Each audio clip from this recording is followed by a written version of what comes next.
Donc je ne suis qu'un animal de rien du tout. Les hommes diraient une bête sauvage, comme si on ne comptait pas de plus bêtes et de plus sauvages que nous dans leur espèce.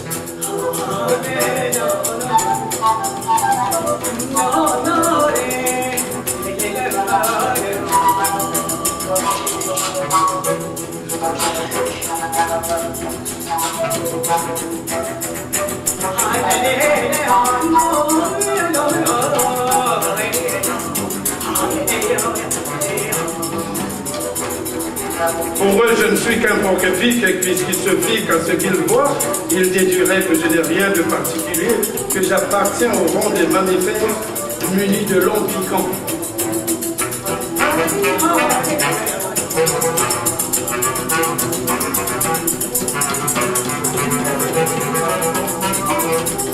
Et ils ajouteraient que je suis incapable de courir aussi vite qu'un chien de chasse, que la paresse m'astreint à ne pas vivre à l'endroit où je me nourris.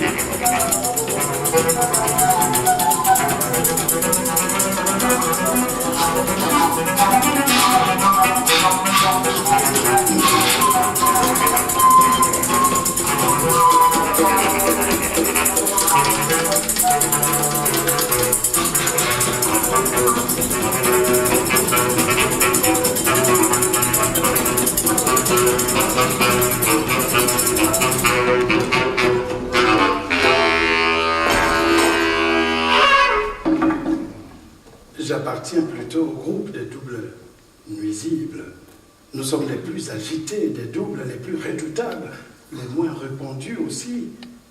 Et comme tu peux le deviner, la transmission d'un tel double est plus compliquée, plus restreinte. Elle s'opère au cours de la 10e année du gamin. Encore faut-il parvenir à lui faire avaler le breuvage initiatique appelé Mayamvombi. L'initié le boira régulièrement afin de ressentir l'état d'ivresse qui permet de se dédoubler, de libérer son autre moi-même, un clone boulimique sans cesse en train de courir, de cavaler, d'enjamber les rivières, de se terrer dans le feuillage quand il ne ronfle pas dans la case de l'initié. Et moi, je me retrouvais au milieu de ces deux êtres, non pas en spectateur, puisque sans moi, l'autre lui-même de mon maître aurait succombé, faute d'assouvir sa gloutonnerie. Je peux te confier que si les parents des enfants à qui l'on transmet un double pacifique sont au courant de l'initiation et l'encouragent, il n'en est pas de même lorsqu'il y a transmission d'un double nuisible.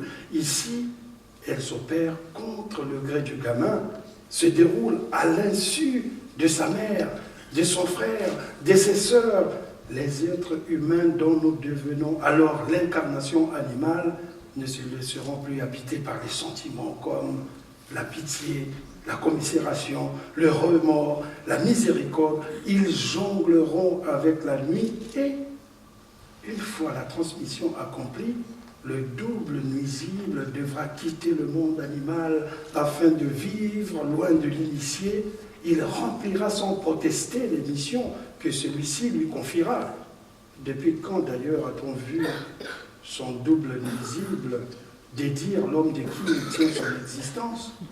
Du jamais vu, de mémoire de porte épique.